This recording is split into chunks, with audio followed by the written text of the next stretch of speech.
Hello everyone, welcome to my channel. This is the fifth video. The video is about PO, non-PO, and three-way match process.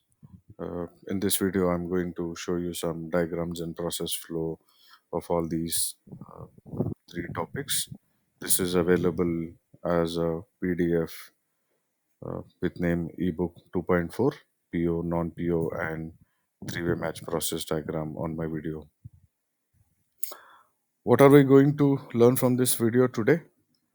The important point is PO based invoice process diagram, where I'll try to help you understand what is a process flow of PO based invoice processing.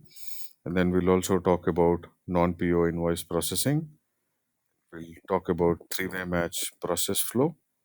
Then I've created one table for you to understand what is the primary difference between PO versus non PO. And then finally, tools that support these matching processes. Now, firstly, we'll talk about PO based invoice process diagram. The diagram is pretty simple. I've tried not to invest so much of time in better visual representation. The focus is more on helping you guys understand what is the process flow. Like I explained in my previous videos, if you have not watched, please go back and watch my initial videos on this topic. The first step here is purchase requisitions, which means the procurement team makes a purchase requisition. Then a PO is created. Then, based on the PO, you receive goods, service, or delivery, and then the goods receipt note, which is also known as the GRN. Once this step is completed, next step is where you receive an invoice copy, and then it either has to follow the two-way process or the three-way invoice process, and then finally the invoice is approved for payment. And now we will talk about non-PO based invoices, where here it starts with the services or goods that you received, and then followed by an invoice that is received. The important thing to notice here is there is no PO available here. And then next step is approval workflow in the ERP or any of the AP systems which are available. And then the invoice is tagged with an accounting code or manual verification process. And then final step is payment schedule or the payment processed.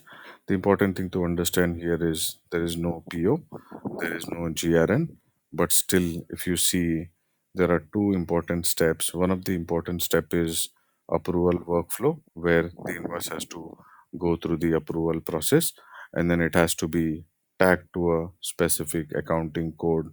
I will elaborate little more on what is the accounting code about. Let's talk about an example of a university. And then within one university, you have multiple departments.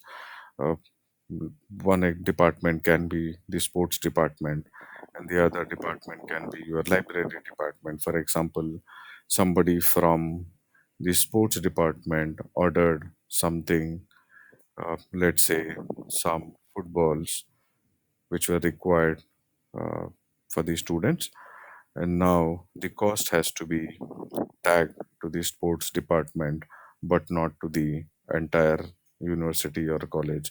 So in this case there are specific GL, which is general ledger codes, which are available, and then when the invoice is tagged to this specific code, finally the outcome shows that hey, there is a purchase that is made by the sports team, and then the outcome shows what is the amount of money that is either spent by the sports team or the sports team has to pay to the supplier. Now the most important when we'll talk about three-way matching process flow.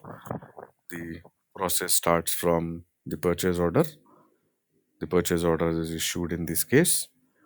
Then a goods receipt note is created. If you look at first step 1 and 2, which is PO plus goods receipt note, for which you received an invoice copy.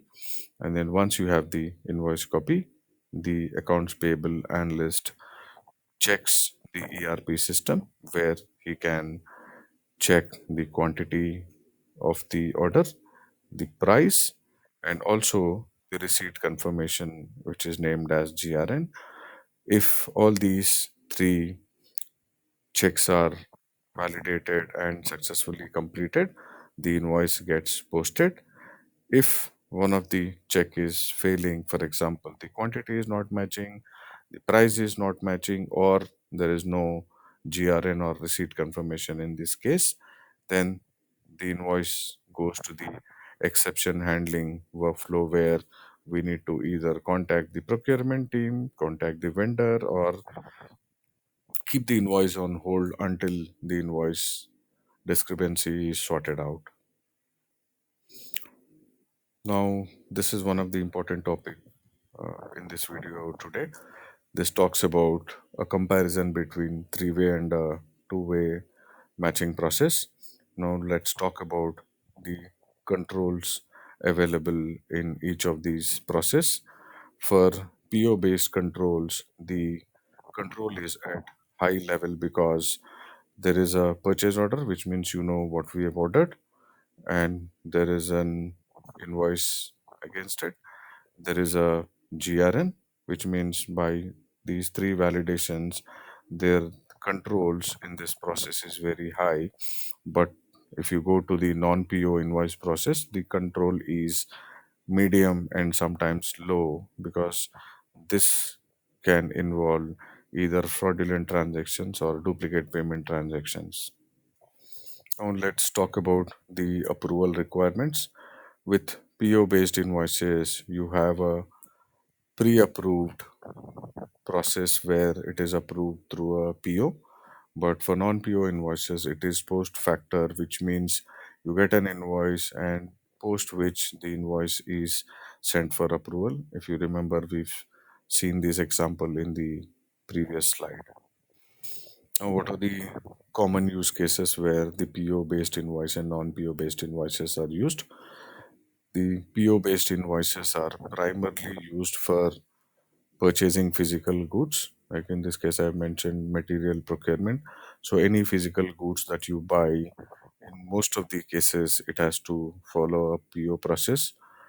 And then, if you go to non PO invoices, some of the common invoices that you get for non PO invoices are your utility bills. When I say utility, these are your power bills, water bills, and municipality bills, etc. And then, even for most of the legal invoices that you get, it is primarily processed through non PO invoices. And finally, one of services that you take, for example, you're just going through a pest control, and then you know you're not going to repeat this pest control very frequently, and the invoice that you get from these service providers would mostly be a non-PO process. Now let's understand what are the risks that are involved, how whether the risk is higher or lower. If we talk about risk in PO based invoices, the risk is very low or minimal. But if you go to the non PO invoices, the risk is higher. I'll explain you the risk why it is higher on non PO invoices. Let's take the same example of pest control that you're doing. There are good chances that the amount of the services can either be tampered or it can be higher, and there is no proper agreement or acknowledgement by the service provider for what amount or what values or what quantity, what are the time, what are the kind of services that he is going to provide.